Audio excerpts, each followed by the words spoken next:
Bueno. Sí, lo que quede para la posteridad de... ¿Ya empezó? Por mí está listo. Sí, ya está. Bueno, esta plática, ya entiendo que hay rotatorios de otros servicios, pues, pero es asumiendo que más o menos ya tienen cierta idea de este modo APRB. Igual vamos a explicar lo suficiente para el que nunca lo haya visto, también lo entienda, ¿no? Pero más o menos, pues, por ser terapia intensiva aquí, me gusta empezar con esto. Esas son unas programaciones de APRB, si se ve más o menos. Las programaciones clásicas, según los estudios según artículos de revisión ya viejos de los 2000, ahí de los 90. Algún ajuste que alguno de ustedes, quien sea, que crea entender mejor APRB, tiene alguna sugerencia, algo que cambiar. Tal vez algo que no necesariamente está mal, pero sí hay que ajustar, optimizar. ¿Ven algo que les llame la atención? Porque ven esa imagen y APRB es fácil de identificar, ¿no? Todo está al revés. Pero algún parámetro importante. El ángulo en el flujo. El flujo, el ángulo, dices. El ángulo, o sea, sí. Esta angulación. Esa angulación. Cuando hablas de la angulación del flujo es esto. Ese ángulo es como de 45 grados. Eso está prácticamente normal. Es lo normal, 45 grados. La presión baja Presión baja. pudiera llevarse a cero. A cero, ¿sabes por qué? Pues sería como llevarlo a... Porque es algo que dicen muchos que no están de acuerdo en este modo, es que ¿por qué voy a dejarle presión de cero? Se va a cerrar, se va a desreclutar. Pero con el atrapamiento pues se puede ir generando de todos modos una presión básica. ¿Pero por qué hace daño esa de 5? ¿Qué mejoraría o qué empeoraría si lo cambias? ¿Sabes? Sí, no, ahorita lo discutimos. ¿Algo más? Hay una más seria, que lo abordamos ahorita más adelante. Es prácticamente lo vuelve, según quienes desarrollaron este modo, lo vuelve mal hecho. Está mal puesto ese APRB. Y es el porcentaje de liberación del flujo. Este es el flujo del 100%. Y el momento en que empieza la siguiente inspiración es ya que salió casi pues, más de la mitad del volumen. Ese es un atrapamiento ineficiente. Como acabas de decir, ¿cómo te llamas? Jorge, como dijo Jorge, hay un atrapamiento porque uno corta la expiración en fracciones de segundo, la corta para que haya atrapamiento. Le llaman también autopip controlada. Es la pip que usa uno en un modo convencional. Acá es una autopip, pero la vamos titulando también con el tiempo que le damos para liberarse aquí. ¿Sí? Eso está muy mal. Y esta imagen es de una de esas estrellitas de Twitter que quieren saber cosas y está totalmente mal. ¿Sí? Si se va a usar mal, pues mejor que no se use. Esa es la idea de venir a platicar con ustedes con esto. Se inventó esto en el 87 con una válvula especial que metieron el Dr. Downs, la doctora Stoke, ella es anestesióloga.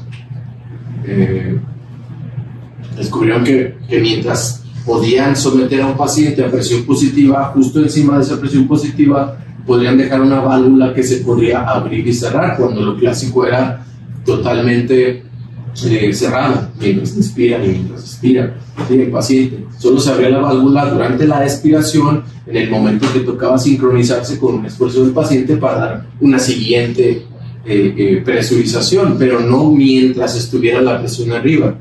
Uno de los principales problemas de APRB es que no lo habían definido bien hasta hace pocos años. ¿Sí? Se podía ver así en diferentes publicaciones. Esto pues, parece convencional, esto parece solo una ventilación inversa que nunca demostró ningún beneficio. Entonces, ese es de los principales problemas porque APRB no está tan difundido, tan comprendido, porque no hay definiciones claras. Hasta hace poco, pues, que ya se publicó el método TICA, ahorita vemos qué es eso de TICA. Prácticamente es un CPAP, es poner al paciente en CPAP, pero acá mantenido arriba. Otros nos gusta llamarle una maniobra de reclutamiento sostenida, con algunas liberaciones para que no retenga el paciente CO2. Pero recuerden que presión media, esto es una regla de dedo, más presión media es más alvéolos abiertos. Se puede reducir a eso el concepto de la presión media. Si subes PIB para que se mantengan más alvéolos abiertos, estás subiendo presión media. ¿Sí? Recuerden, PIB no recluta. PIB mantiene abierto lo que se haya abierto durante la inspiración en el modo convencional. Acá nos mantenemos todo arriba, siempre. ¿Sí? Echa mano en la PRB de este concepto fisiológico. ¿Se acuerdan del libro de Guyton? Cómo el CO2 difunde 20 veces mejor y más rápido que el oxígeno. La CO2 no necesita casi nada de tiempo para difundirse a través de las membranas cuando hay un gradiente de presión de un lado de la membrana a otro, ¿sí? Cuando el alveolo viene lleno por la circulación venosa, los capilares alveolares, el gradiente, que dice el gradiente de presión, que se tiene que salir al alveolo.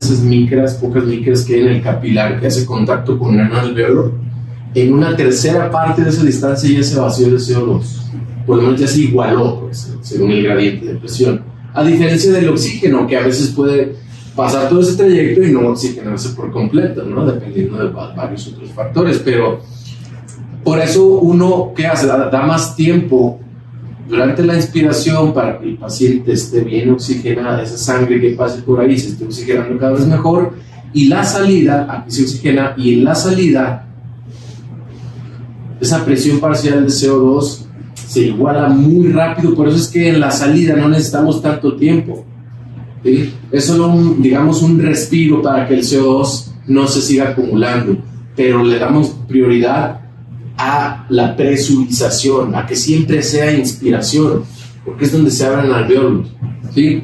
Esta es la receta grande, la primera vez que se describió así, la receta completita en el 2005 de cómo se titula PRB, qué ajustes se hacen, en qué contexto. Está desactualizado, hacerlo como aquí está desactualizado, es el doctor Habashi.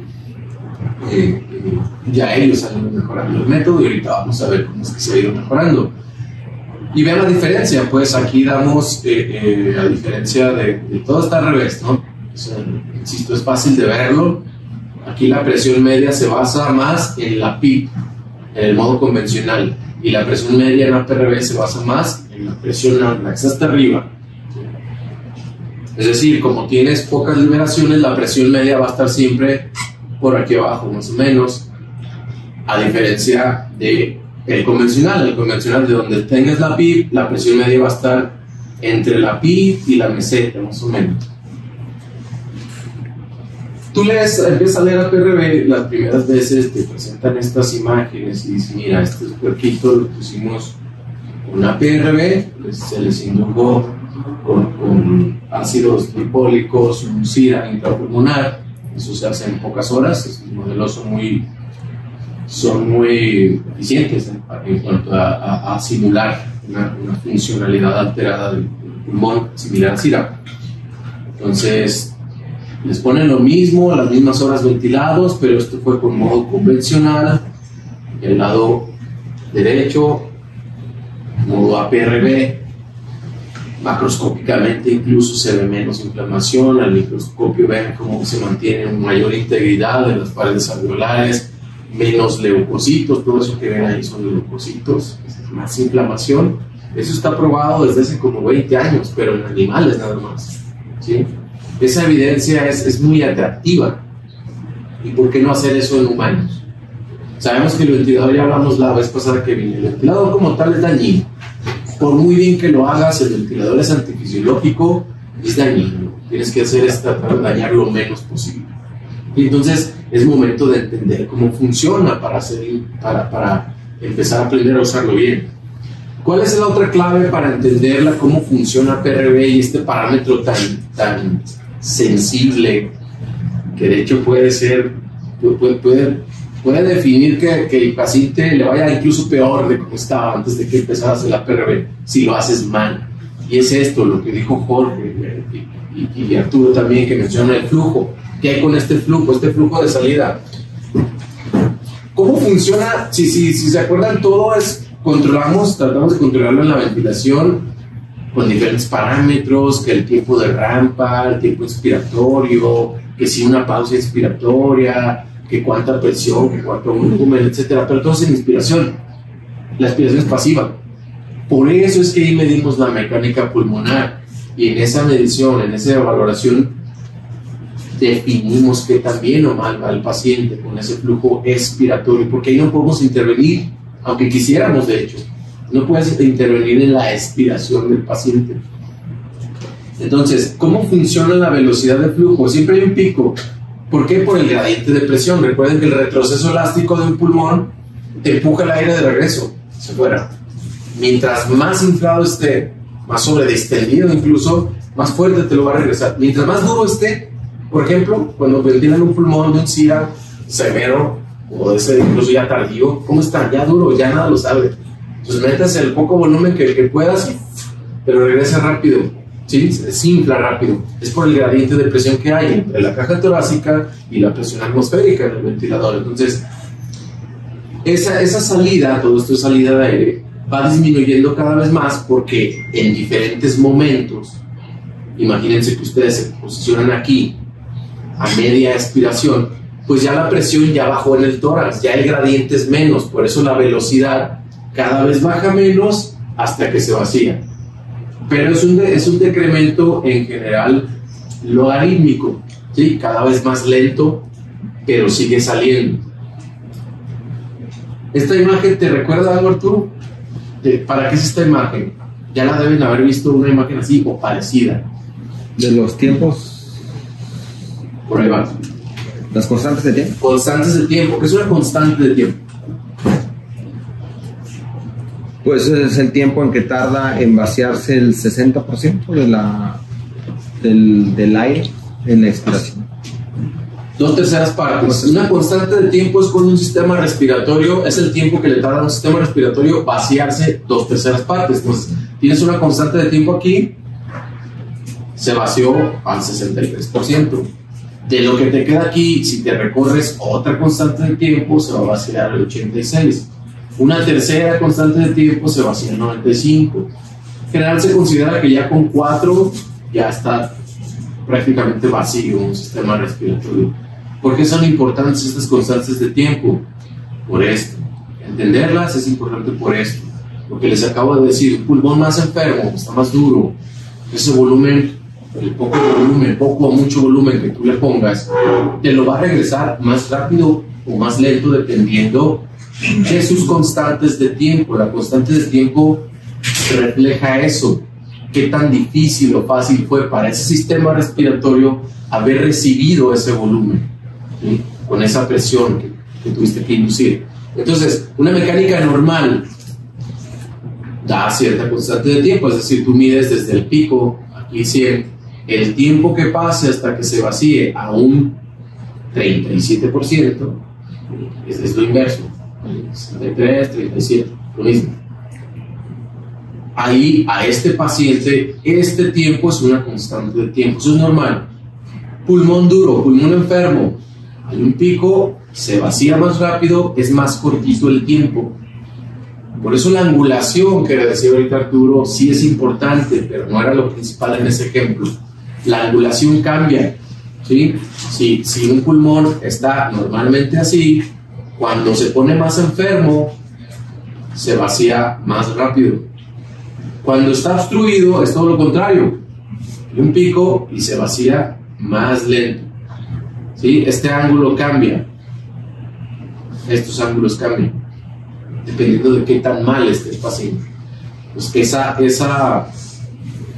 esa dificultad para inflar un pulmón cambia también en el mismo paciente a lo largo del día, después de ciertas maniobras, después de ciertos ajustes. Entonces esa angulación y esa velocidad de salida es donde uno tiene que estar ajustando en qué momento cortas la expiración para que se siga atrapando aire en APRB, ¿sí?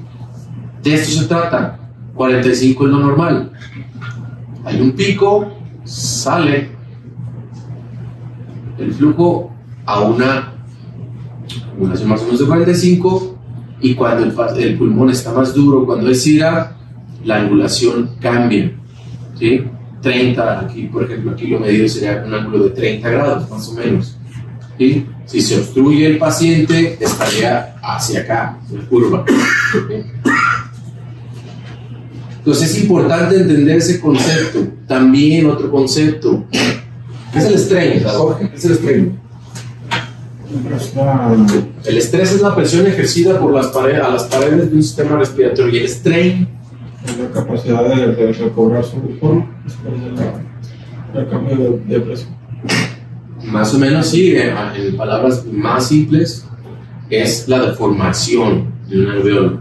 Un alveolo, ¿qué es lo normal en un alveolo? Esto es lo normal.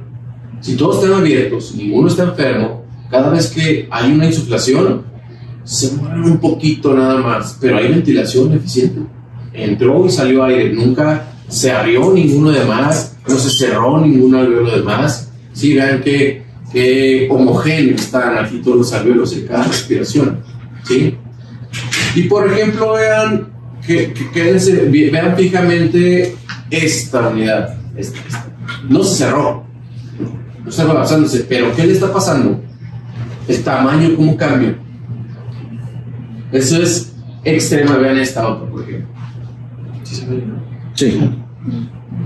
¿Creen que eso sea sano para un alveolo? No lo es.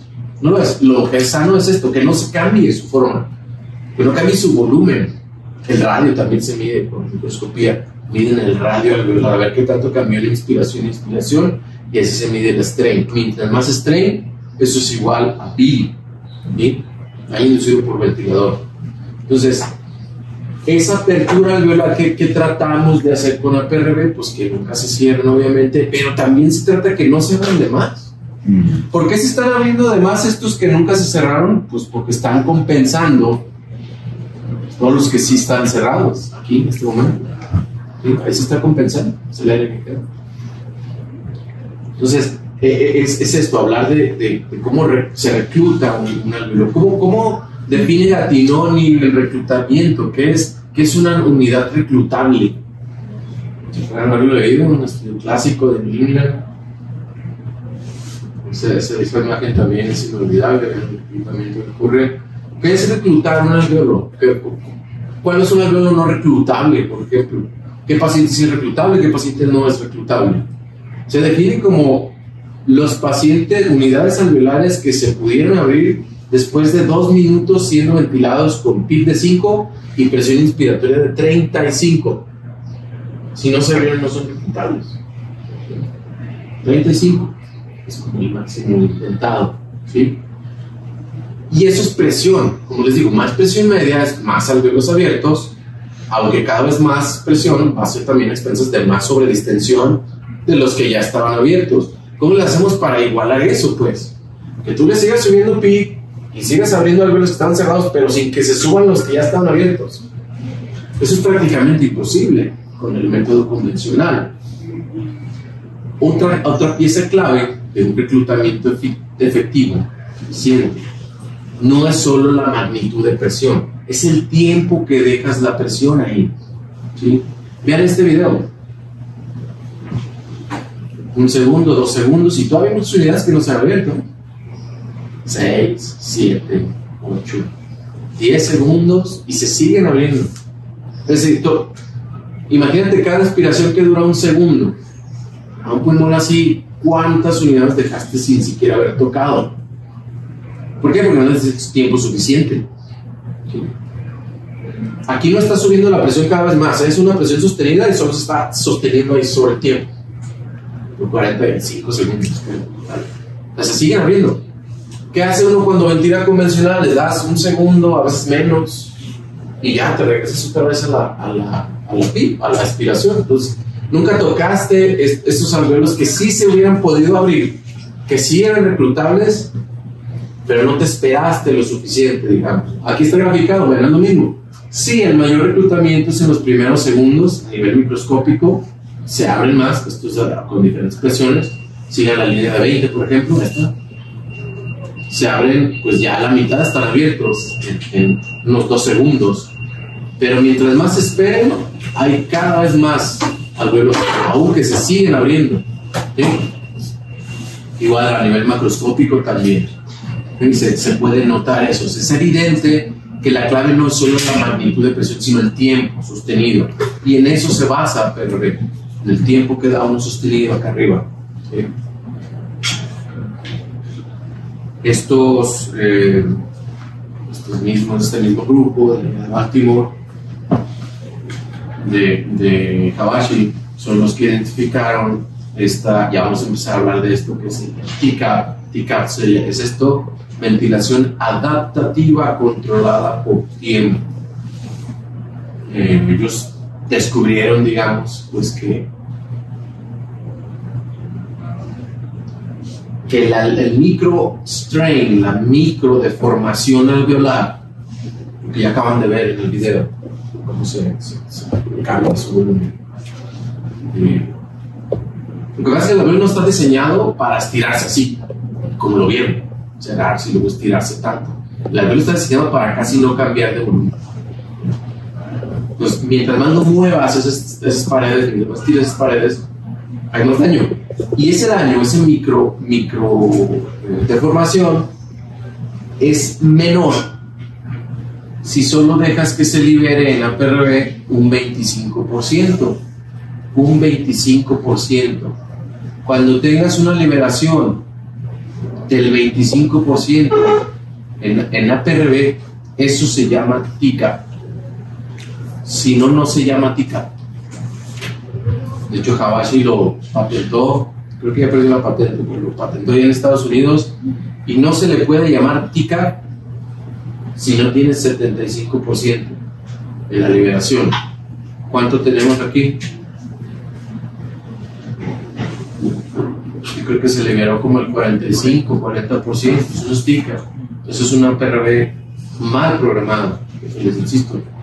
Y alguien que sea nuevo en el tema, pues dice, sí, lo puse en una PRB y mejoró el paciente, ¿no? Pues voy a mejorar de todos modos. Pero no está bien, ¿por qué? Porque a más liberación que dejes innecesaria, vean, si vayan hacia atrás en la línea, mientras más se libera, el 50, 40, más o menos, lo que tenía el ejemplo del principio, más o menos sería aquí, también aumentó la microdeformación, es decir, hay más alvéolos que les ocurrió esto. Cierran, o tal vez no se cierran, pero en la inspiración se cambió demasiado su volumen. Eso es prácticamente eso es la definición del daño inducido por ventilador.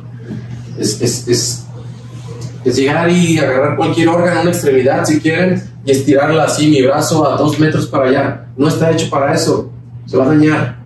Es lo mismo. Los alvéolos les pasa lo mismo. No están hechos para eso. Entonces el microstrain en general no debe existir. Y vean cómo aumenta cada vez más. Mientras más se queda la liberación más abajo.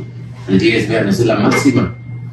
Me ha tocado ver algunos, me tocó ver cuando estaba ya en otro hospital de 1980, cuando empezaban a intentar APRB y dejaban que se liberara casi todo. Eso es daño seguro. Podría oxigenar mejor las siguientes horas tal vez, pero eso es daño seguro. Y otro componente importante para empezar a entender bien APRB, el comportamiento viscoelástico. Este es un cuerpo, se le llama cuerpo de Maxwell, este modelo de César Física. Ese comportamiento viscoelástico se refiere a la energía generada del aire, que es por un embolo empujado hacia la vía aérea. Y la vía aérea no es solo pasar aire por un tubo, eso es demasiado simple. Hay dos componentes, la resistencia que da la vía aérea, o sea, todos los tubos, tráquea, bronquios, etc. Y el componente viscoso lo da el parénquima pulmonar. Ustedes mandan 500 de volumen y estarán de acuerdo, ya deben saber bien, que esos 500 no están ya bien repartiditos luego ahí en los alvéolos, ¿verdad? No, de hecho lo que pasa es esto.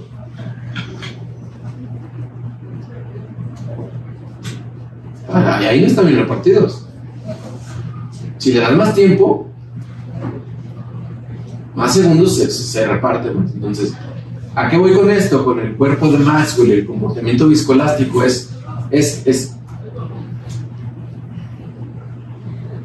no sé, esto lo pide. Eso copio vino. Ustedes ejercen una presión aquí y el resorte se acorta, pero el émbolo de al final no se recorre al mismo tiempo. Tiene que pasar por un proceso de resistencia viscosa para llegar hasta el final. Aquí al final. Lo mismo pasa de regreso. Ustedes retornan el émbolo inicial de resistencia, es decir, la expiración. Y este émbolo que está en un medio viscoso no se regresa al mismo tiempo que este otro. Tiene que pasar un tiempo, vencerse la resistencia de la vía aérea y luego la viscosidad del parénquima pulmonar, regresar sus fibras elásticas a la misma posición en la que estaban. Es un proceso, es decir, yo empujo aire acá, no se recorren así. Es así.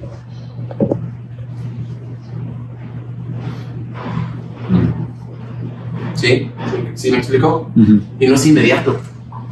Por eso insisto, ¿qué hacemos con APRB o como cuando hacemos una pausa inspiratoria? Hacemos esto.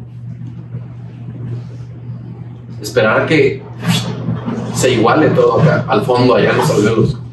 Lo que pasa en la ventilación convencional es esto.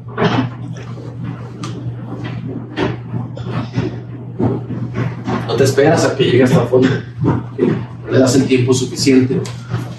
Entonces, lo que decía Jorge, el hecho de que nosotros la fase de liberación, la expiración, la dejemos cortita, va a provocar que se acumule aire. Se va a generar una presión. Entonces, la presión realmente medida allá al fondo nunca llega a cero, aunque aquí esté programado cero, no llega a cero. Esta es la presión estimada por el retraso que existe. Vean, la presión está aquí. Tú mandas una inspiración y la presión se va a igualar después, aquí. Después bajas la presión a cero y la presión no va a caer inmediatamente a cero. Hay un retraso. Y en ese retraso lo vas a aprovechar para volver a mandar otra inspiración. Entonces la presión alveolar nunca va a estar cercana a cero. Es la PIP, es el equivalente a la PIP convencional, que es una autopip que vamos a controlar monitorizando la liberación que hay del flujo, el 75%. ¿Hasta aquí voy claro o hay algo que, cualquier cosa y me interrumpe? ¿Tienen duda? Les hablaba del reclutamiento y este es lo más difícil de... La mayor resistencia que hay con el uso de APRB es el hecho de que pues, no hay evidencia, ¿no? Ya saben todos, no hay evidencia sólida de que mejore desenlaces clínicos relevantes. Esa es la razón. Pero pues, así estaba el Prono, por ejemplo, hace 30 años. No había evidencia. Así estaban muchas cosas, no había evidencia. Este es el estudio clásico que les digo del reclutamiento. Los que reclutaban más del 9% pesaba menos su pulmón, menos agua, menos mortalidad. Pues Gattinoni fue el que empezó a identificar qué es reclutable y qué no. Esa definición que les dije de reclutamiento es eso. Gattinoni identificó qué tanto del pulmón que está enfermo se va a poder abrir, ¿sí? Y el problema con el abordaje convencional, ¿por qué damos 6 por kilo, 6 minutos por kilo? Porque, ¿cuánto respiras tú ahorita por kilo? Así ahorita. Nosotros, ¿cuánto no, que si ¿respiramos 6 por kilo?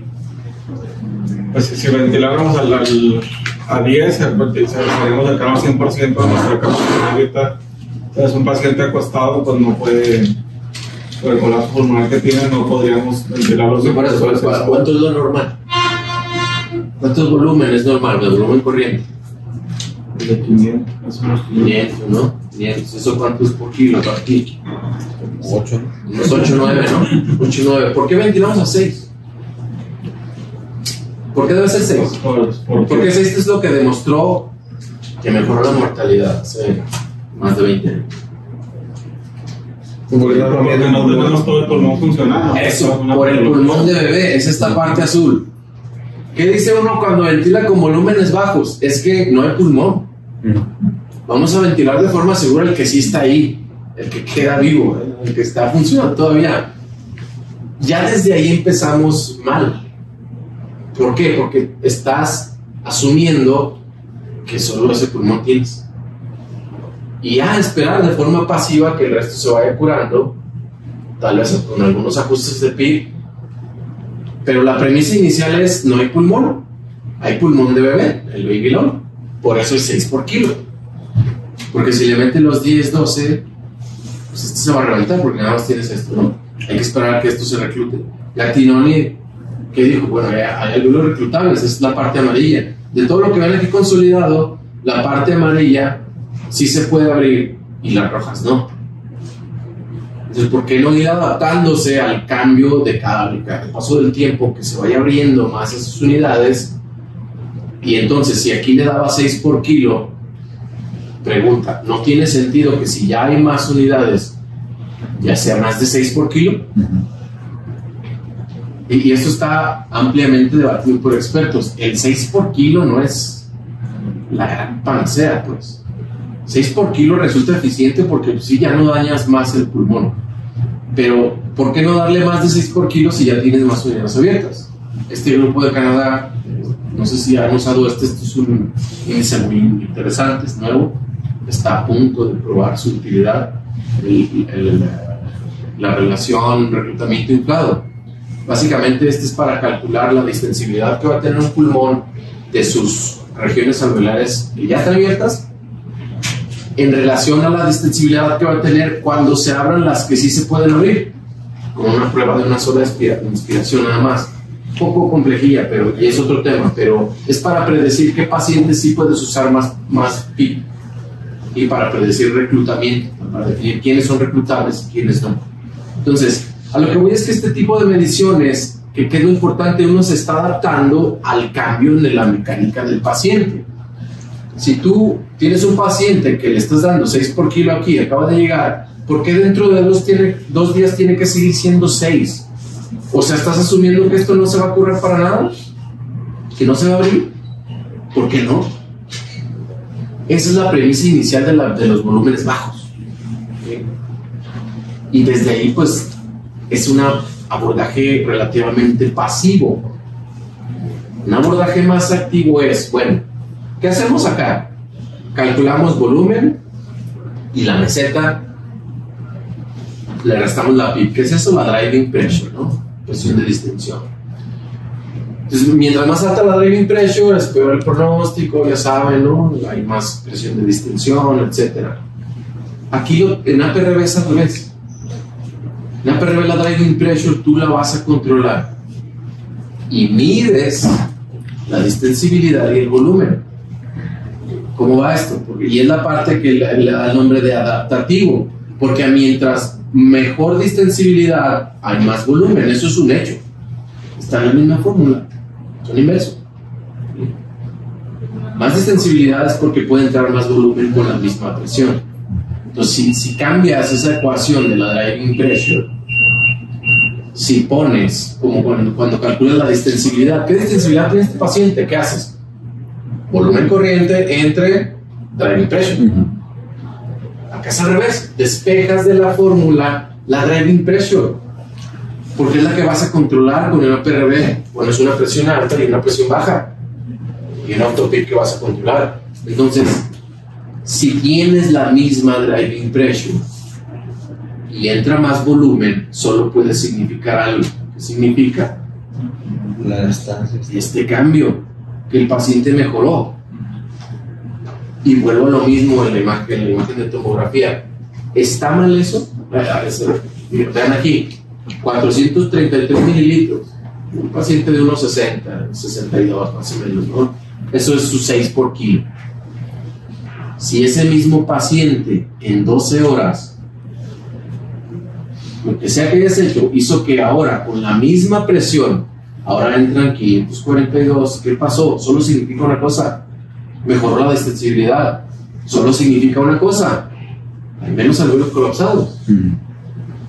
Entonces vuelvo a preguntar, ¿hay que seguirle dando 6 por kilo obligatoriamente a este pulmón? No, ya evolucionó.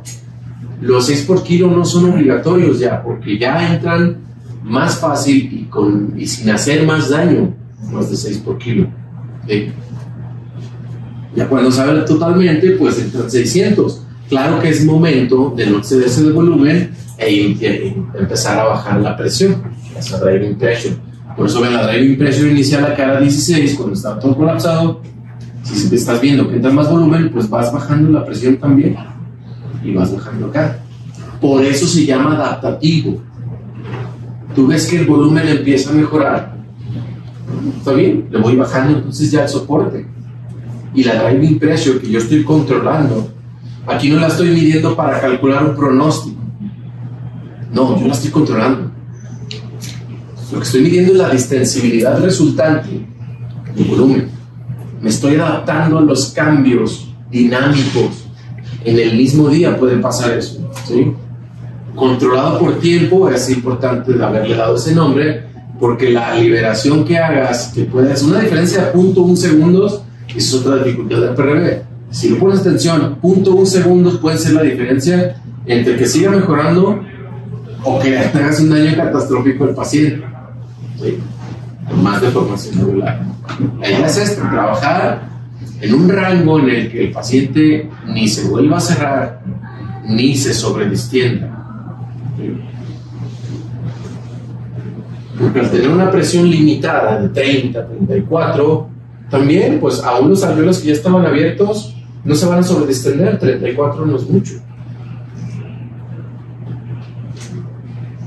Vamos a pasar a esta parte relativamente rápido. Estos son los estudios que ya deben haber realizado. Conocen, este es el estudio de Show, el ensayo clínico más grande en humanos que ha habido.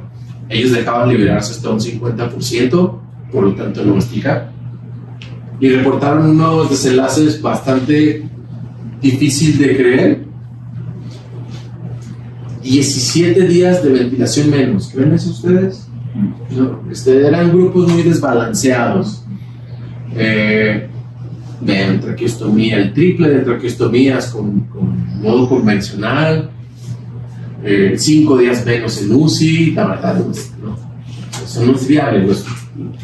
Definitivamente, ya revisando bien el estudio, sus grupos estuvieron muy desbalanceados. Más pacientes en el grupo de volumen corriente tenían SIRA intrapulmonar, cuyo pronóstico es diferente, más tenían neumonía. El uso de bloqueador neuromuscular también fue mayor, 4 veces más, etc.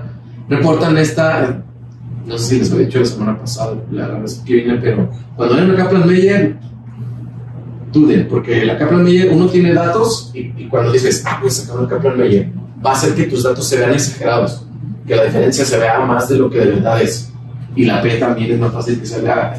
Es un truquillo ahí estadístico que a veces uno hace, entonces no le hagan mucho caso a las Kaplan-Meier. Y bueno, fue cuando hicimos este estudio. Bueno, insisto, no vamos a pasar rápido esta parte. Nosotros nos basamos en la receta original de Habashi en 2005, en esto, en que si hay un pico, lo vas a detener la expiración. Acuérdense, pues, en el caso de que hay algo de confusión aquí, hay ventilación, inspiración, expiración. Estas curvas vienen siendo el flujo expiratorio, ¿sí? Hay que pausar el ventilador. Cada ventilador tiene un display diferente. Algunos puede ser lo mismo en la pantalla, otros tienes que hacer una captura, irte a un menú y luego sacar el cursor para medir a ver cuánto estuvo de pico, cuánto tuvo de pico el flujo aquí al inicio, y ya te vas, bueno, no, pues que tuvo 80. Bueno, haz una regla de 3. De 80, ¿cuánto es el 75%? No, pues que 60 y tantos. Bueno, en cuanto llegue a 60 y tantos, ahí debo cancelar la expiración. Que el paciente ya empeoró, se desreclutó. Vean esto es lo normal, estaba en 45, empeoró el paciente. Aquí estaba, tenían una liberación al 56 y era de 0.7 segundos. Porque de esto bajaba a 56 y ahí escogieron hacer la liberación 56. 0.7, pero ese mismo paciente peoró. No sé, se desconectó del ventilador, una aspirada muy agresiva de la enfermera, etcétera, se desreclutó. Entonces el ángulo va a cambiar, se hizo más agudo. ¿Qué significa? Que si sigues con esos mismos 0.7, con ese ángulo ya cambiado, ahora no se está liberando 56, se va a estar liberando hasta el 25%. Una liberación excesiva, una liberación dañina, francamente dañina. ¿Qué hay que hacer ahí? Acortar el tiempo expiratorio. Si estabas en 0.7, ahora es a 0.5 y ahora sí, ese nuevo ángulo con ese nuevo tiempo regresa a la liberación más parecida a como estaba. El porcentaje de liberación es la clave aquí. Por eso les decía que eso puede llegar a ser catastrófico si no lo hacen bien. Que volvió a mejorar, ya se reclutó, ese recruitment, ya se reclutó otra vez. Bueno, es la parte dinámica del TICA. Si ya regresó la angulación otra vez, ya cambió y yo estaba en 0.5, ahora se está reteniendo demasiado. Tengo que regresarme a 0.7 para que vuelva a la liberación original. Entonces va a cambiar el ángulo, va a cambiar las velocidades. Yo tengo que ir cambiando también con el tiempo de liberación para que esa se mantenga estable. ¿Qué era la receta original? Que podías dejar que se libere entre hasta un 50 y 75%, era lo permisible, pero esta receta fue antes de que ese grupo de investigación describiera esto, que 50 y 75 no son necesariamente igual. 50 es más dañino que 75. 50 más deformación alveolar, más estreno. Entonces es mejor, siempre es lo ideal mantenerte en 75 solamente.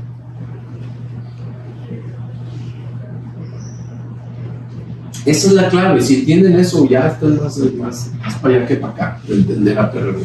Bien. Entonces a nuestro estudio lo designaron, porque ese Habashi fue el revisor, le llamaron TICA-like, porque permitimos que estuviera abajo de 75. Para ellos 50 ya es mal. Aunque ellos mismos lo describieron originalmente como 50, la cosa es que ellos describieron ese nuevo protocolo TICA al mismo tiempo que nosotros ya habíamos empezado el estudio. Ya estaba aprobado por el comité de ética. Para cuando ya publicaron lo que es el TICA y cómo sí está bien hecho, nosotros ya llevábamos mucha muestra. Pero más o menos ahí se mantenía, vean, 70, 75%, sí se nota, pues es uno de los casos, de nuestros casos.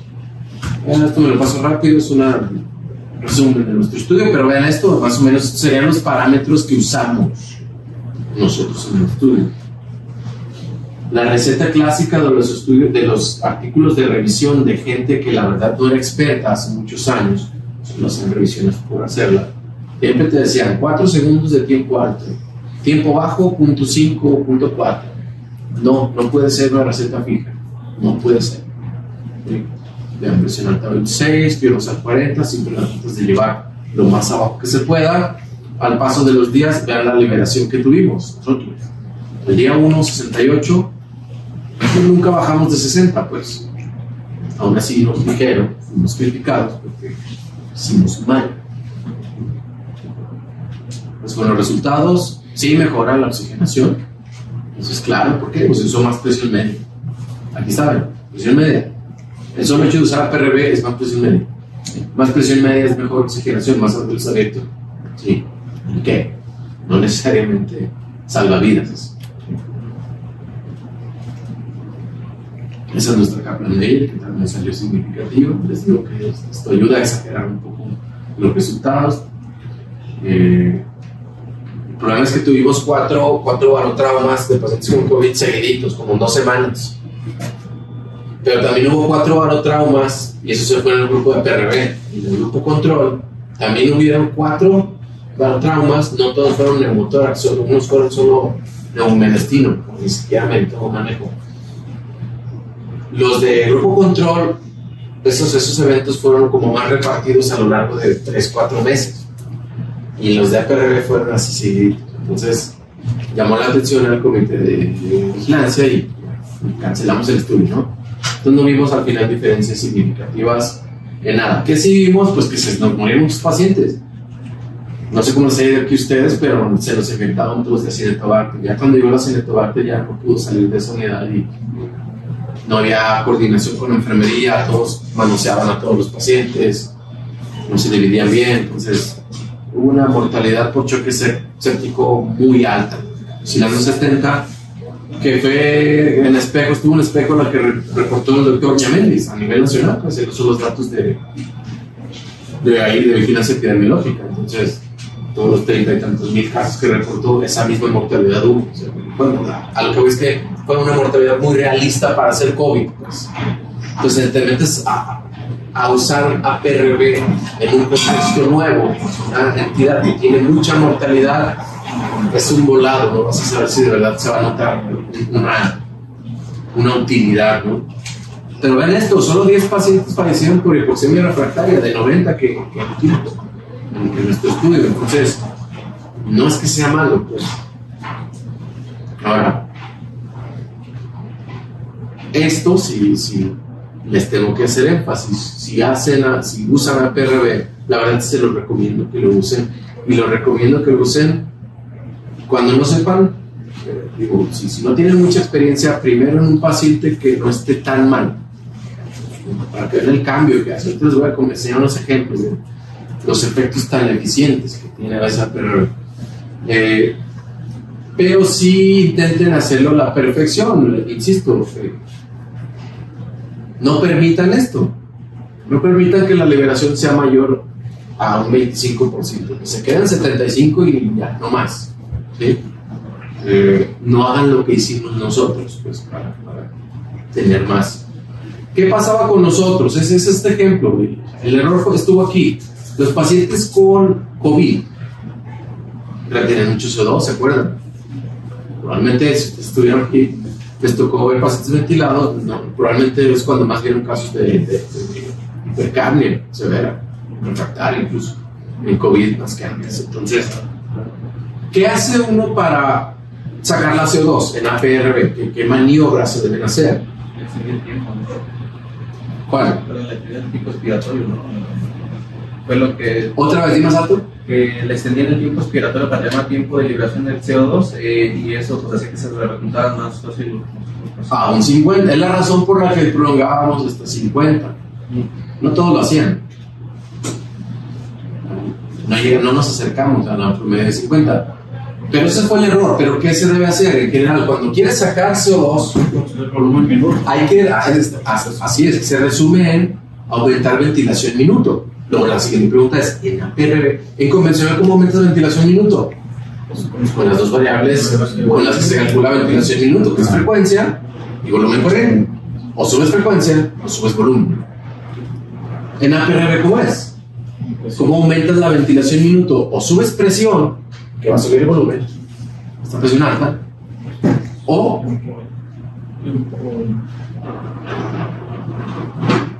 guardar la misma relación entre las variables para estar, estamos citando por tiempo mayor veces por minuto. Necesitas más liberaciones, o sea, suena como medio ilógico, por eso muchos no lo hicieron, pero lo que tienes que hacer es acortar estas, porque donde se está eliminando la CO2 es justo en este momento.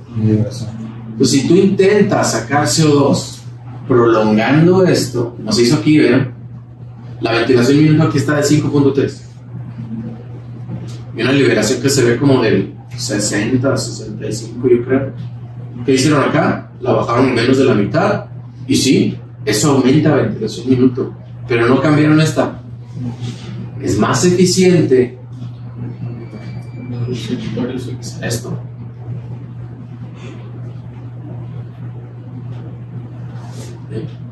Más liberaciones, eso es lo mismo que aumentar frecuencia. Volvemos a lo mismo, ya dijiste, subir presión que aumenta volumen, o aumentar frecuencia mandatoria, eso es aumentar frecuencia mandatoria, pero siempre mantener la liberación no menor al 75%, es la clave. Ese fue nuestro error.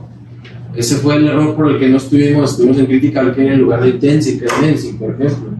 Ese fue nuestro mayor pecado. Por eso, si lo vamos a seguir haciendo, hay que hacerlo bien. Entonces, eso no se hace. Por ejemplo, ahí en algún momento, ya que al momento de hacer este tipo de maniobras, uno pensaba, a menos que la presión bajáramos demasiado el pH por abajo 7.2 y demás, cuando 7.15 trataban de hacer este tipo de maniobras, se dio un enfoque como para una presión permisiva antes de hacer este tipo de tiempos expiratorios largos que los llevó a ese error. Más de 55 y pH abajo de 7.15.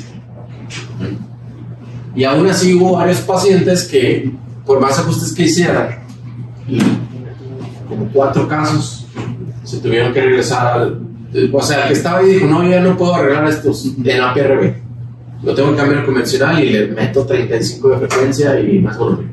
Es más fácil, ¿no? O sea, es más fácil, lo manipulas más directamente. Aquí también son las cosas de entender cómo funciona la liberación, ¿sí? Y vean esto es lo que dijo Habashi, es lo que nos criticó Habashi. Dice, es que normalmente cuando... Es que lo que dicen ellos es, nosotros inventamos APRB para que un pulmón... Es que él trabaja en un centro de trauma, hospital de trauma, en Baltimore. Entonces, los pacientes que llegaban con pulmones contundidos hacían SIRA, muchos, incidencia muy alta. Entonces, ahí fue donde ellos empezaron a implementar APRB. Y entonces vieron que con esto tienen una serie como de 2,000 pacientes, pero todo es retrospectivo, donde dijeron, pues, hacen menos SIRA cuando los ponemos APRB. Y lo usaban así nomás, con 50 de liberación. Y ahora resulta, pues, que a partir de que salió nuestro estudio, dijeron, no, es que lo normal es que no le dejes 4 segundos, es 1 a 2 segundos de inspiratoria. ¿Por qué? Porque el paciente más enfermo va a tener menos superficie de intercambio gaseoso, por lo tanto necesitas que no retenga CO2 y para eso necesitas más liberaciones. O sea, el ejemplo que vimos aquí. Pero no es cierto, pues, o sea, sí. En esta encuesta que hicieron expertos en APRB, todos decían 4 segundos, 4 segundos, 4, 6. O sea, no es lo normal que se programaran tiempos cortos. Y es como si nosotros hubiéramos llegado ahí a mover el agua, las aguas. Sentamos un lodazal, pues, porque ya por fin se está haciendo ruido de que los tiempos altos no deben ser tan largos en el paciente que está más enfermo y cuyo pulmón está peor. Pocos consideraron menos de 4 segundos, 8% dijeron no, menos de 4 no. Y ahora resulta que Habashi dice, no, es que ustedes lo hicieron mal porque no lo dejaron de 1 a 2 segundos. No, eso ni siquiera estaba publicado. Hasta que salió después, una serie de 3 casos nada más. Esta es la primera vez que se reportan tiempos cortitos. Los 5, 1, 8, los 5. Entonces la pregunta es, si nosotros debíamos haberlo hecho en 75, obligatoriamente, porque solo así funciona, solo así podría bajar la mortalidad según ellos. Nosotros estuvimos aquí en 60 y tantos. Esta diferencia de verdad se hubiera reflejado en mejores pronósticos, yo no creo.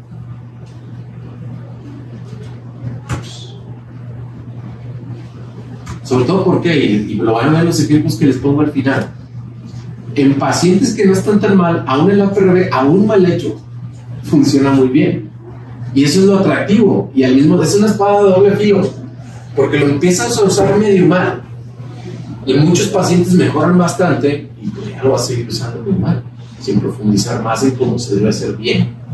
Y es lo que ha pasado en muchos estudios. A otro estudio donde pacientes pediátricos les suspendieron también, pero ellos sí se les empezaron a morir más los niños. La APRB, porque hicieron lo mismo, lo hicieron al medio mal. ¿Sí? ¿Por qué lo sé? Y esto es un anuncio que les hago, no sé en cuánto tiempo terminemos si lo publiquemos, pero la barra roja es la mortalidad que llevamos en los no COVID. Se está muriendo más en control que no, pero esto todavía no es significativo, pero esa es la tendencia. O sea, lo que resultó en estos otros, mi teoría es que COVID estaba tan mal y con otros efectos fisiopatológicos tan severos, acuérdense, la endoteliopatía, la microtrombosis, nada en el ventilador iba a mejorar eso.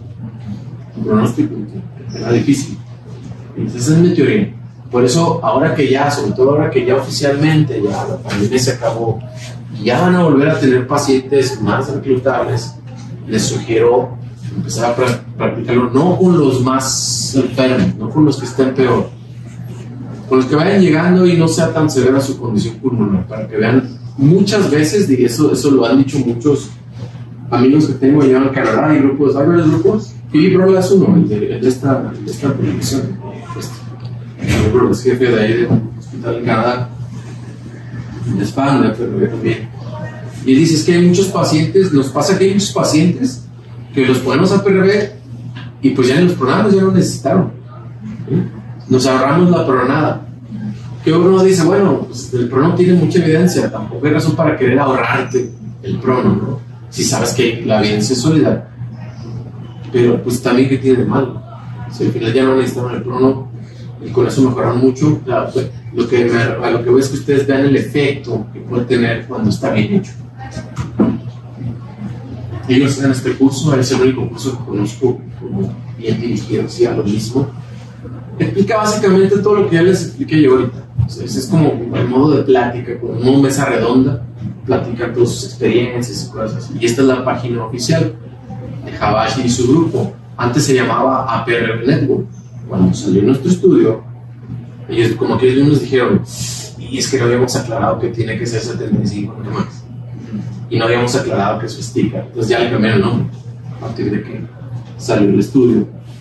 Es decir, ya se está haciendo énfasis, por eso no me voy a cansar de hacer ese énfasis hoy a ustedes, de que tiene que ser 75, si no, puede ser que esté mal.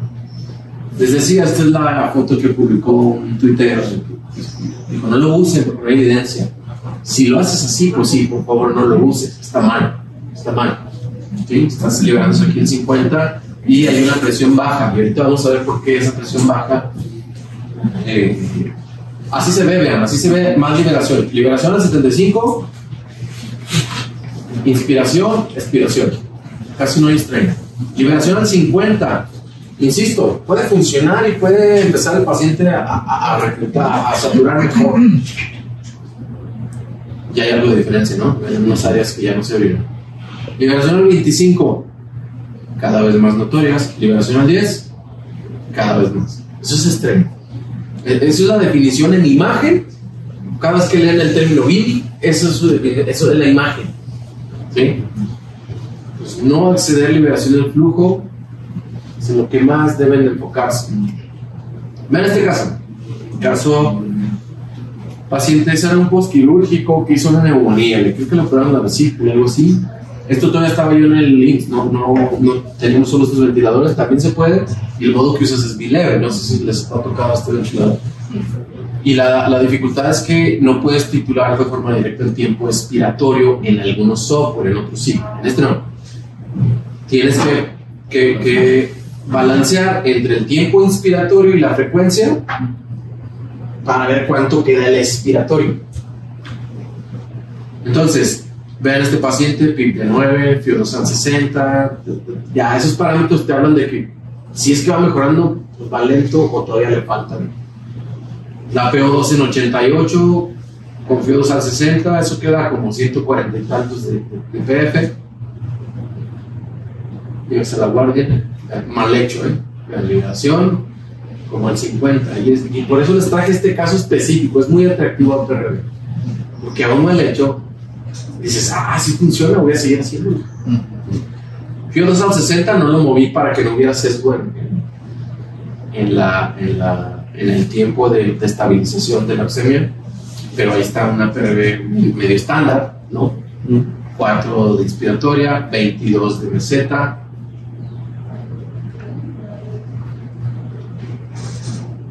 En la frecuencia de los 13 y la liberación se queda como el 50. La PO2 subió a 115, ya se acerca a 200 el Kirby, y fue con 2 horas nada más. 2 horas. A pesar de que se supone que estábamos así en lugar de así. Pues que el problema que en convencional con una PIB no óptima puede llegar a verse así. O sea, incluso la peor programación de APRV puede ser igual que una programación adecuada en convencional, hablando de reclutamiento. ¿Sí? Pero insisto, no lo hagan así. Dejen liberación al 75. Cuando acorten el tiempo, va a bajar el volumen corriente. Están acortando el tiempo. ¿Qué tiene que hacer? Acortar la presión alta, el tiempo alto, para que haya más liberaciones. Y se guían solo en la ventilación minuto. Llévenla como estaba antes, la ventilación minuto. ¿Cómo se titula la presión alta? ¿Tú la has usado? ¿APRB? Presión alta. ¿Cómo? ¿Alguien la ha puesto así de que voy a cambiar APRB? Pero pues, ¿Cómo se titula? Pues digo, porque yo les pasé los ejemplos de nuestro estudio, por ejemplo, vean 26, hasta 26, pero hasta el día 7 todavía estamos en 22. Se inicia, bueno, en el modo previo que estaba, se fija uno más o menos en la presión pico que se tiene y se puede iniciar la presión. Si estabas en control por presión, si estabas en control por volumen, tienes que medir la meseta y basarte en la meseta. Y es opcional agregar 2 a 4 más. Si tienes un paciente enfermo, tienes una meseta de 28, empiezas a perder en 30, 32, una presión alta. Entonces ese es un ejemplo, uno de los ejemplos como muy básicos que pueden haber. Hasta con el ventilador más básico, este es un ventilador muy bueno, la verdad, en muchos aspectos, este Engstrom, pero aún así se pudo. De hecho, en la siguiente gas, yo estaba en la noche, en Houston, en la gas de la mañana ya estaba la FIO2 al 40 y la PO2 subió como a 120. Ya estaba casi listo para progresar. Después de 2 días de no progresar. ¿Sí? Es una apertura que haces la apertura y es sostenida. Por eso insisto, APRB está hecho para seguir abriendo y sin más daño hacia arriba, seguir dejando que se siga abriendo más alvéolos, y no vas a tener una presión tan baja nunca como para que se vuelvan a desreclutar. Es un proceso más activo. No te quedas diciendo, no hay un pulmón de bebé, no voy a ventilar este poquito. No, ahí vas por todo lo que es potencialmente reclutable. Va a haber zonas que no se van a reclutar. Las que están muy consolidadas no se van a reclutar con nada, ni con PRON. No importa, no van a ser la mayoría. Es muy difícil que sea la mayoría. Vean este es uno que me encontré cuando empecé allá en Analytics. Veían que sí funcionaba y otros dijeron, hay que hacerlo.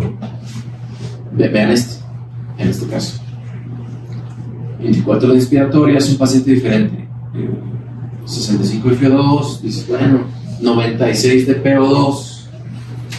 También ahí el Kirby está oscilando, ¿no? Como en 150. Y bueno, ¿puedo optimizar algo? Y vean la CO2, esto también llamó mucho la atención. CO2 de 21.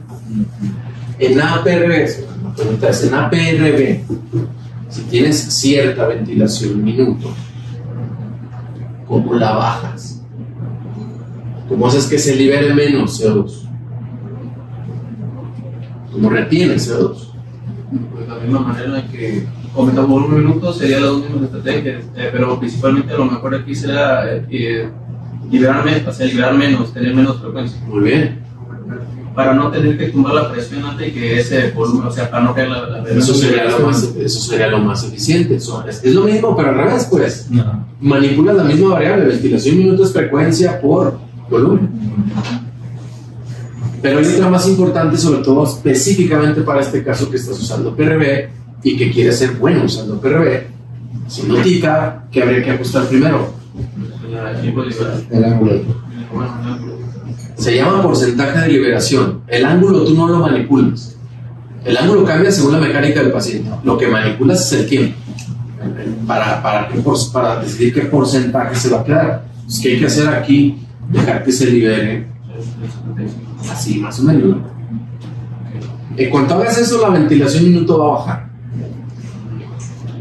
Y si a eso le sumas subirle el tiempo alto para que haya menos liberaciones de estas, ¿no?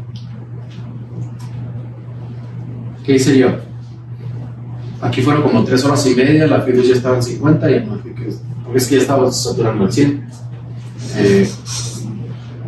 Y vean, la PO2 se quedó pues mejor, aunque con menos FIO2, o sea, el paciente mejoró considerablemente, ya está en 200 de Kirby.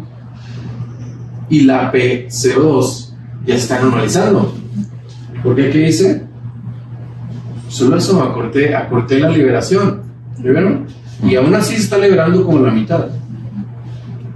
Pero esa es la tendencia que seguía. Si le acortas más, se normaliza más la CO2. Vean la diferencia. Eran 4.25 de inspiratorio y aquí la llevé a 6. El problema es que muchos ven este parámetro de frecuencia y creen que en eso se basa principalmente la ventilación minuto, pero en la PRV no necesariamente. La liberación hace mucha diferencia, el número de liberaciones también, pero no es tan drástico a veces. Entonces algunos no quieren usar PRV porque dicen, no, es que ya tiene CO2 normal alto, se va a retener más. Hay unos reportes en un centro también de trauma en el que empezaron a usarlo y tuvieron más incidencias de CO2 alto. Hace como 10 años cuando empecé a usarlo allá, también me pasa muchas veces, es inesperado, se retuvo mucho porque te pegabas a los 4 segundos que todos dicen. La clave es no ya no se queden con esos 4 segundos que eran los buenos, no, se personaliza a la ventilación minuto que necesita el paciente. Y un dato importante en obstrucción que no es contraindicación pero al contrario, ya PRV, unidades alveolares, también mantiene abiertos bronquiolos terminales. Por lo tanto, es muy efectivo para la obstrucción. Nada más una nota importante que quiero hacer es que los pacientes con obstrucción severa tienen este patrón que se llama bicompartimental. Bicompartimental. Esta salida de flujo tiene 2 fases, una rápida y una lenta. Es el compartimento por la elastancia muy elevada que da una obstrucción severa inmediata, y esta la obstrucción como tal, que es una liberación más lenta. Entonces, lo que es importante señalarles es que en el paciente obstructivo, en la PRV, se toma como pico flujo, no este pico. Es este. Es como si la curva estuviera así. Este ignórenlo porque es la fase inicial de elastancia aumentada, pero es artificial, es pura vía aérea. Y eso no tiene que ver con la mecánica pulmonar como tal. Hay que desglosar esa parte. Hay un libro muy bueno de Chapman, de hecho doy clases mucho con ese. Se llama, es de Chapman, del Cleveland Clinic, y es donde describe mejor este bicompartimental. Es que es un término que cuando he oído dar clases o dar sesiones de ventilación casi nunca hablan de eso, pero es muy importante. Es bicompartimental. Son 2 compartimentos en los que se puede dividir un paciente obstruido, pero la ventilación, lo demás es igualito. Y entonces igual, este es el pico y dejan que se libere un 75%. Si se retiene el CO2, pues nada, hay que agregar más liberaciones. ¿Sí? Pero es igual. El manejo es igual. ¿Qué ha cambiado? Y me refiero a obstruido, a la época agonizado, asma. El único detallito como que especial es que este mismo grupo acaba de identificar que en los pacientes con enfisema, estamos hablando que ese enfisema, pues por el grano y alveolos, no es lo mismo que el obstruido, para que no se vaya por esa realidad. El enfisematoso, como no tiene la estancia pulmonar, ¿qué le pasa a la fuerza de retroceso elástico del enfisematoso? No hay alveolos, no hay tejido elástico, entonces tú lo inflas, pues se queda. Solo en ellos identificaron que una liberación al 25% disminuye mucho la inflamación y la estructura macroscópica de los alveolos. Solo en ellos es mejor mantener una liberación muy más sostenida al 25%, porque de hecho el 75%, que se supone es el bueno para el SIRA, de hecho es mucho peor en cuanto a inflamación. El único detallito importante. Pero en este caso, ya no nos falta mucho. No se cumplieron los videos como tal. Déjenme ver. Creo que no se vieron. Es que eran videos relevantes. No se cumplieron. Bueno, APRV. Falló el video, pero APRV también tenían. Va a pasar que ustedes dicen, voy a poner APRV. y usan APRB, miden meseta de 28, pones presión alta de 30, tiempo de 3 segundos, 2,5, liberación al 75, y el paciente de saturar 90, 91, empieza a 88, 87. Es muy común, pero es transitorio, porque una subida inicial y sostenida es como hacer una maniobra de reclutamiento activa.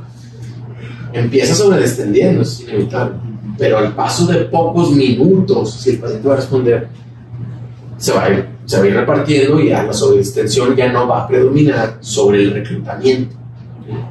Ese volumen que estés dando, esa presión que estés administrando, se va a repartir en nuevos alveolos que ahora ya están abiertos y no se están cerrando. Entonces, no sé, este era un caso en el que se ve eso, este paciente ya estaba, fue como medio de rescate, saturaba 85, le puse APRB con 26 de presión, saturaba 91. Y dices, bueno, pues es que, ¿por qué no me respondió tan bien? Ya era un paciente más tardío, si era más tardío, el pulmón, dije, pues el pulmón puede estar más duro, puede estar más propenso a esto. Ahí tengo una zona 1. ¿Zona de qué? ¿Cómo se llaman estas zonas? Es que no se ve. El West. La relación que tiene el alveolo con los capilares. ventilado, pero Bien ventilado, pero no perfundido, no te sirve nada. Eso se llama espacio muerto fisiológico. Cuando es al revés, ¿cómo es? Alveolo cerrado, capilar normal o distendido, ¿eso cómo se llama? Shunt. Entonces era un paciente que, bueno, sí satura mejor, pero ¿por qué no más? Si vi una buena respuesta, le bajé a 22 la presión y saturó mejor. Probablemente pudo haber estado pasando esto. Entonces, cuando ustedes pasen a un paciente a PRB y crean que fue subóptima la respuesta, intenten bajarle así de 2, de 4, unos minutos, 5 minutos, antes de rendirse. Puede ser que esté excedida la presión para él y solo en ese momento, ¿sí? No es que hayan elegido mal la presión alta, es que tal vez para él solo en ese momento, con la proporción que tiene de unidades reclutables y no reclutables, puede ser que para él sea algo excedido, ¿sí? Aunque hayan determinado bien al principio la presión que le tocaba, ¿sí? Acuérdense, si está en modo presión, pues la misma que estén usando la presión como pico, y si está en volumen, la que hayan obtenido en la meseta, en la pausa inspiratoria. 2 más si quieren. El winning, ¿cómo se hace el winning?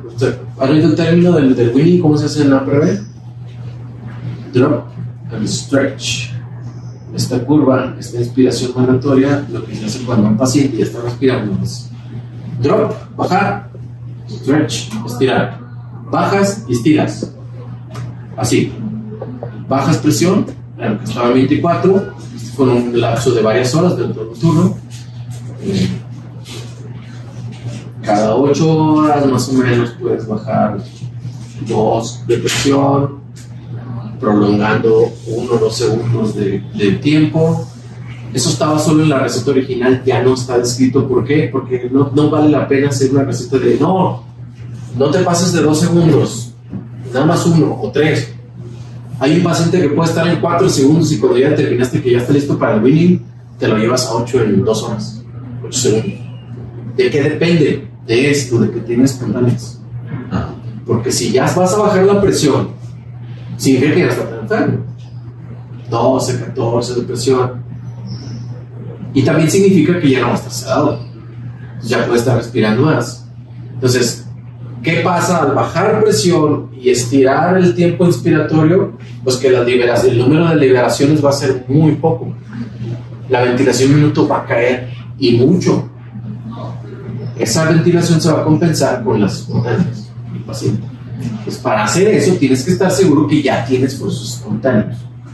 Por cierto, muchos dicen que hay que tenerlos respirando y no es obligatorio, ¿eh? No es obligatorio. Que es un efecto benéfico, ¿no? Es una ventaja de que puede estar respirando con menos sedante, con menos bloqueo, sí. Pero acuérdense lo que vimos la vez pasada del péndulo. ¿Se acuerdan del video del péndulo?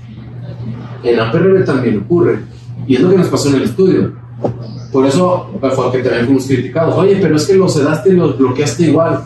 Pues sí, hubieras visto los esfuerzos que tenían aún estando con 30 de presión. Imagínate la presión transpulmonar en 30 de presión y todavía el paciente haciendo un esfuerzo con la esofágica como de 15. Son rotos. Ahí es el trauma. ¿Sí? No es obligatorio. No es obligatorio ni darle soporte por encima de la presión alta ni que estén respirando. En el winning sí, ya. En el winning sí. La mayoría debe estar, ya la mayoría de la ventilación tiene que ser dependiente del mismo paciente, no de lo que tú estés programando. Y si se siguen bajando esta presión alta y más prolongando más el tiempo, pues aquí se va apareciendo. Alveolar. Municipal. Por eso es eso, ¿no? Sí, eso, el APR es uno más principal, pero acá arriba. El inicio de decir que es un CPAP con periodo de liberación es lo que muchos, por ejemplo, aquí se nos decía, ¿no? De que cómo para el paciente lo pones en APR si está bloqueado, sedado, incluso lo demás, porque al fin y al cabo cicla por tiempo, ¿verdad? Y lo que nos espera es cicla por tiempo. Todo el mundo necesita tener esfuerzos del paciente porque por alguna manera lo llevas a los últimos pasos de la hipoxemia refractaria, en la cual utilizas este primer método para poder abrir el pulmón y tenerlo más tiempo reclutado, y que de otra manera el paciente consciente con un SIRA pues muy grave, el paciente pues sería como incompatible que el paciente lo tengamos despierto cuando estamos con estrategias muy altas, ¿no? O sea, como que no tiene congruencia, ¿no? Y yo creo que está sumándole al BILI, le está sumando el SILI, el autoinducido por paciente. Es lo que les confieso eso, pues cuando empezó la pandemia, sí decíamos, porque sí lo hacíamos. Están en el segundo día de su SIRA y todavía está ahí severo, ¿no? Requiere 160. Digamos, después de su primera sesión de prono lo supinaste y dices, igual lo dejo que empiece a respirar hasta la PRV. Y la mayoría pues respiran bajito, los no COVID. Pero COVID tiene otros efectos fisiológicos en el sistema respiratorio que los hacía unos esfuerzos que eran insostenibles. Entonces le sumas el péndulo de ese esfuerzo a esto, es muy dañino. Pero antes de COVID sí lo hacíamos. Sí puedes tener un paciente en 30, pero si el esfuerzo es mínimo, no pasa nada. ¿Por qué siempre generalmente es mínimo?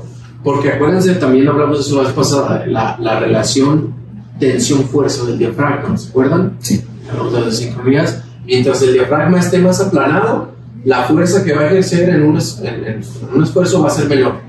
Y cuando tienes presión de 30, pues el diafragma está bien aplanado. De hecho, algunos protocolos de APRV también medio raros tomaban radiografías para ver si ya estaba lo suficientemente aplanado el diafragma y así titulaban la presión alta. Eso no es vigente, pues, pero demuestra esa relación, ¿no?, que hay entre la presión alta y el diafragma. Es raro, en general es raro que si estás en presiones altas, 28-30, el paciente jale demasiado aire. Si no es mucho, obviamente para poder hacer eso es lo que hicimos nosotros en la fase piloto de este estudio. Metimos el esofágico para ver que no fuera demasiada la transpulmonar. Si estás a ciegas, pues sí, mejor no es recomendable. Pero claro que pueden estar con bloqueo neuromuscular y APRV. ¿Cuál es el problema de que estén con bloqueo neuromuscular? Digo, ahora tiene más sentido después de que salió el estudio PETAL, como que se le puede dar un poco más de razón a los que digan que no es necesario que esté bloqueado. Ya ven que medio se contradice, ¿no?, la evidencia, pero si hay otras razones, les puedo decir, por ejemplo, también que APRV, si no hay un esfuerzo muy marcado que induzca péndulo, presiones pulmonares peligrosas, sí es menos incidencia de disincronías también. Entonces, sí puede estar sin bloqueador, pero no es obligatorio. Ninguno de los dos es obligatorio. Si por alguna otra razón necesita pronándose, si necesitas tenerlo bloqueado, pues no se vaya a estrobar. Pueden pasar muchas cosas si no lo tienes bien tranquilo, ¿no? Pero no es para nada, prácticamente no hay relación directa entre bloqueo, sedación profunda y APRV. Puede estar como tú quieras que esté.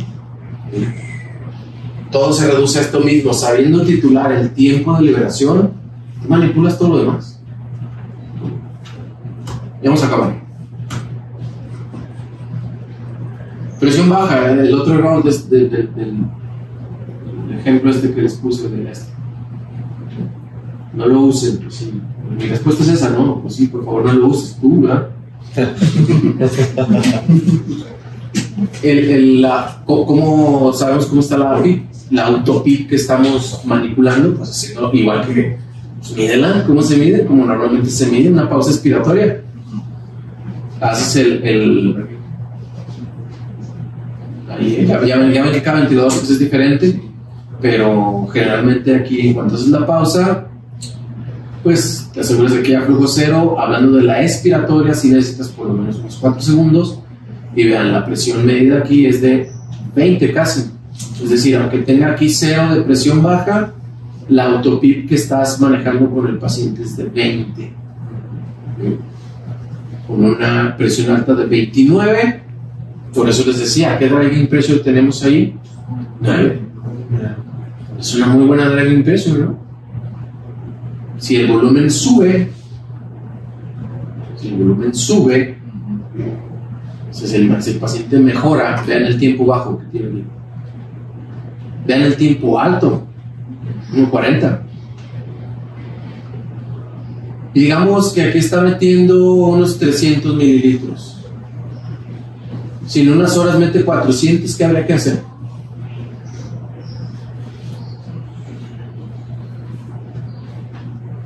Pues en el caso de él, ya he metido 400, pues ya significa que va teniendo una mejoría, ¿no? Ajá. Evidentemente ya mejoró. Y como estás usando la misma driving pressure, ya mejoró el volumen, por lo tanto ya mejoró la extensibilidad, por lo tanto ya puedes hasta imaginarte un ataque donde ya se abrieron ahí muchos. Entonces que sí. Pues yo creo que ahí pues más que bajar la presión, yo creo que por el tiempo que tiene 1.4 tenemos ahí como permisible, como para poder quizás prolongarlo un poquito más el tiempo de retiro y evitar un poco más liberación. O sea, así es, va a subir la ventilación un minuto, pues limítala por ahora.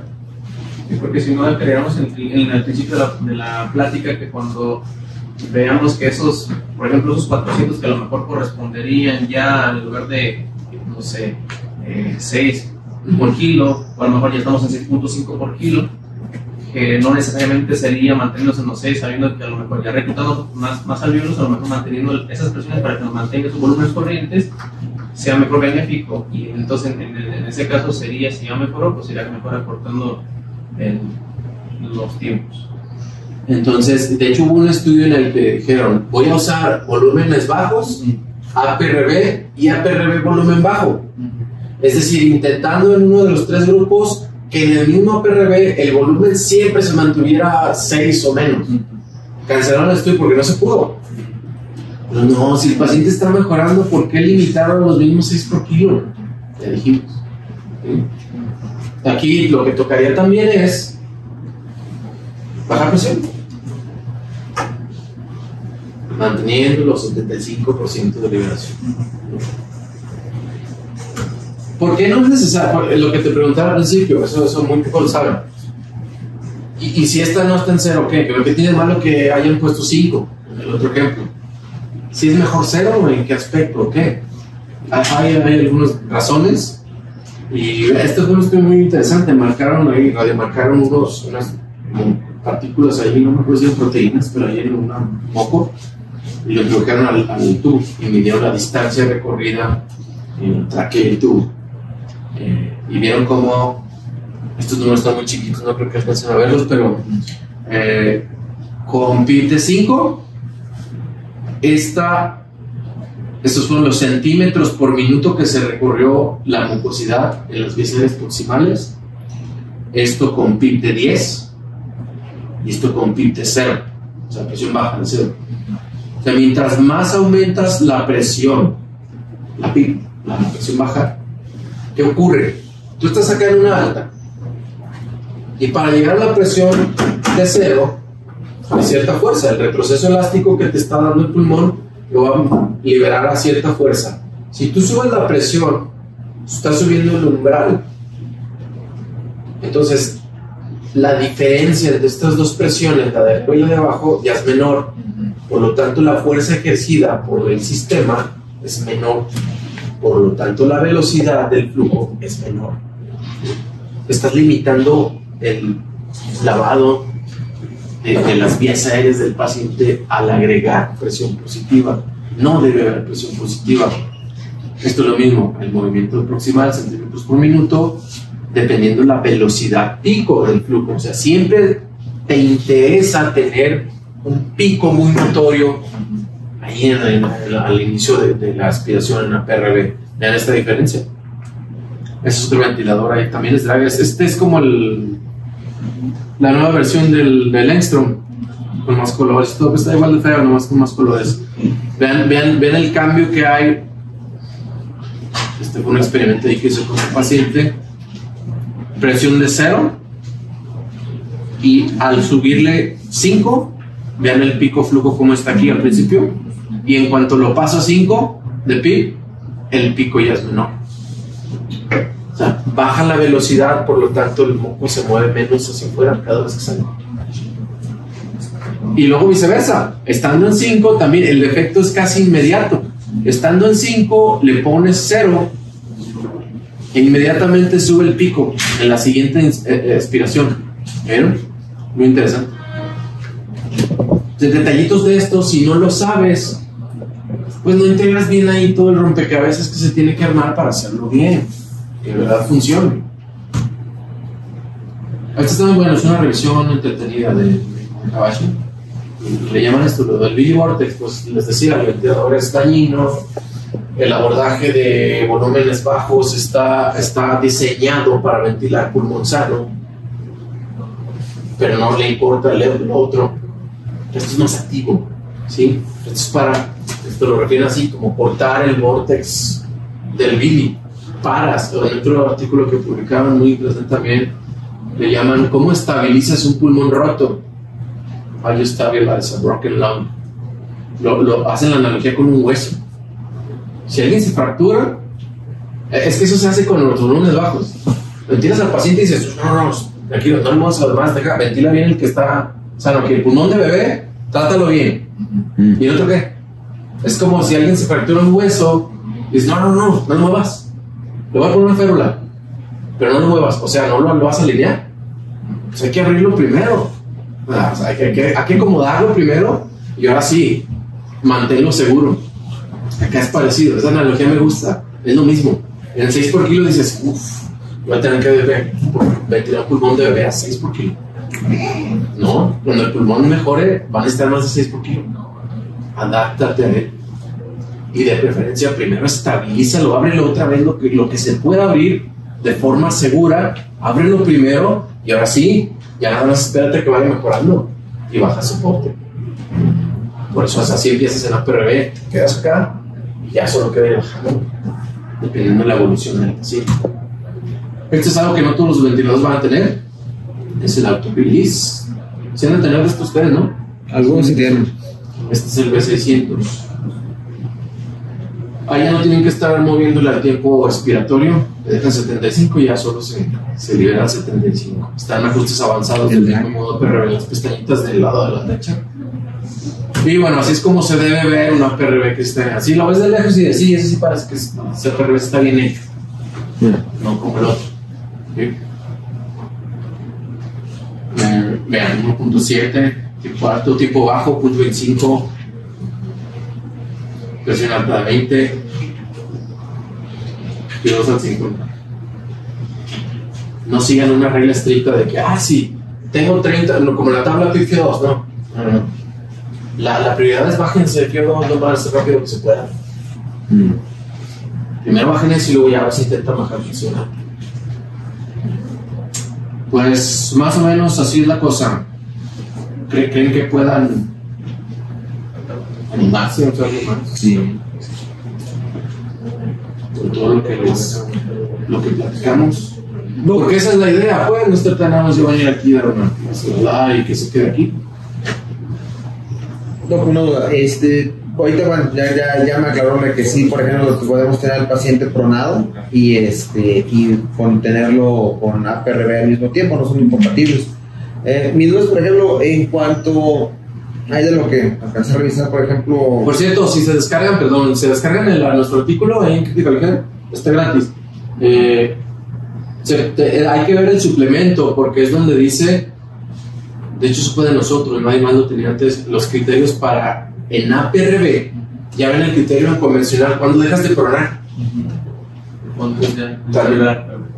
También tenemos en APRB, debes tener un umbral de digas, pues mira, APRB ya me coló suficiente como para ya no pronar. Ya voy a dejarlo en supino, pero seguir en APRB. También hay criterios, ahí están los criterios. Ibas a... mi duda lo que es, por ejemplo, vi que había algunas investigaciones de Shabashi sobre usarlo como de manera preventiva, por ejemplo, para... Es que ellos decían que, de hecho, después de nuestro estudio, ellos decían, es que lo usaste mal porque no se usa así en pacientes así de graves, no es para SIDA. Te digo, ellos están en Baltimore, en un centro de investigación de trauma, y ellos manejan puro pulmón de trauma, el pulmón de choque que le llamaban antes. Entonces yo no le veo sentido a usarlo como profiláctico, la verdad no, pues si el paciente no tiene factores de riesgo para empeorar mucho, pues no. Y además porque a pesar de que por más que uno soporte de este modo, por tener la experiencia, tienes que limitar a lo que dice el resto del mundo, la verdad es cierto, o sea, no hay evidencia. No vamos a meter la línea PRB a la fuerza nada más porque te gusta, pues. Si alguien llega y me dice, no, pues lo voy a quitar, ¿cómo me defiendo si no hay evidencia, ¿no? Todo ahorita está limitado a los ensayos clínicos. Pero usarlo como profiláctico, mira, igual no el término profiláctico es donde no estoy de acuerdo, pero por ejemplo un pulmón contundido, que está muy colapsado, ustedes saben, pues una telectasia, ese se ve muy rápido. Hay telectasias que se curan en 3-4 horas. Un pulmón contundido también, mucho porcentaje de lo que ven en la TAC, que se ve feo, mucho es reclutable, bastante fácil. Entonces, ese es el contexto en el que ellos a esto se refieren. Son pulmones que, y sí, porque sí, si no haces eso, sí va a evolucionar SIDA intrapulmonar. A eso se refiere. Y de hecho es otro contexto en el que también podrían empezarlo a usar más, poco a poco ustedes, en esos contextos, en los más agudos, mira, podría reclutarse, dejar el recluto, pero con APRB. Porque ¿a poco no les ha pasado o han oído algún que les diga, vamos dejándole el 10 de PIB, nada más para que se haga mejor y luego ya le bajas mañana? Así. So, así como de a compas. En APRB igual, pueden hacerlo igual.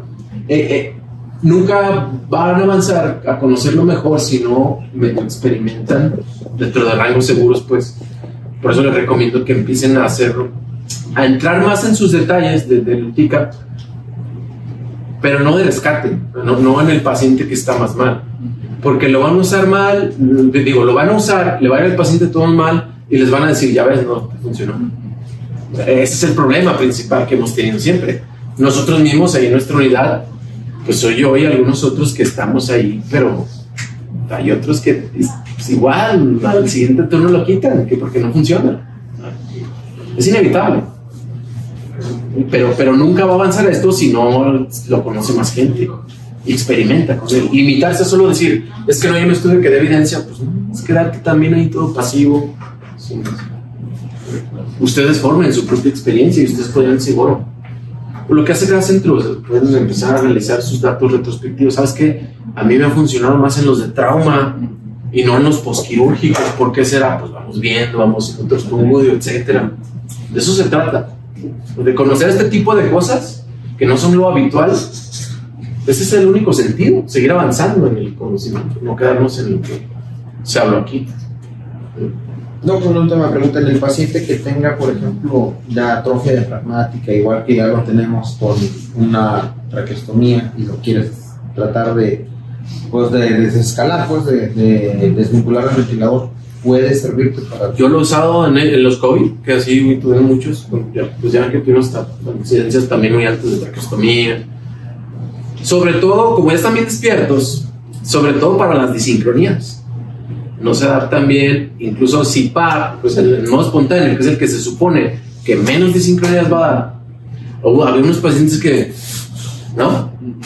Sí les tocó ver, no. APRB, como es una presión más sostenida alta, otra vez. Dejas una presión lo suficientemente alta nada más para, y con eso vas titulando su esfuerzo, digamos. Mientras más alta, es más débil su esfuerzo. Ahora, si no tiene nada de fuerza, también pues es un CPAP. Básicamente es un CPAP. Con algunas liberaciones, la verdad no habría mucha diferencia. En el contexto del que está débil, no, yo me voy más con los de ventilación crónica con traqueostomía, que no se terminan de adaptar bien a las traqueostomías. Esos no son los neurológicos. Aquí tiene usted muchos neurológicos.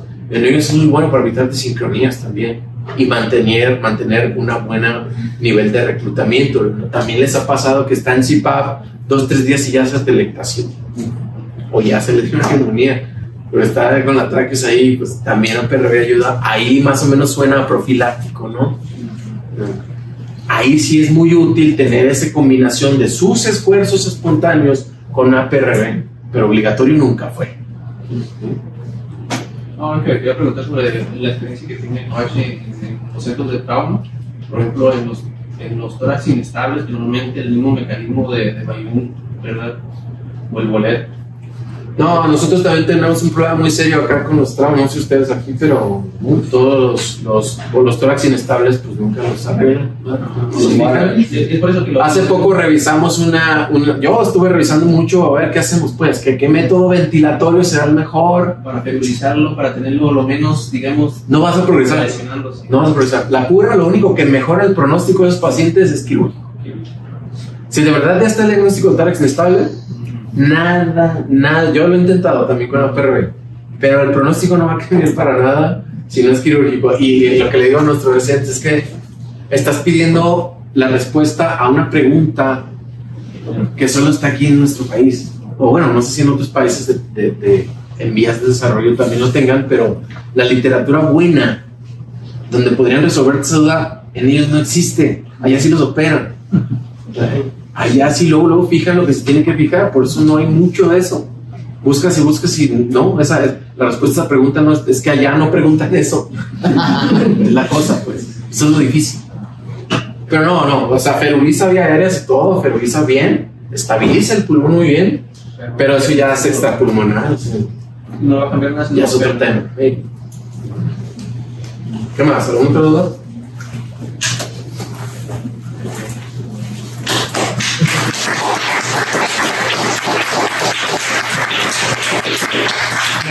Me estuvo mandando 2-3 imágenes de desincronías, Arturo, eso está muy bien.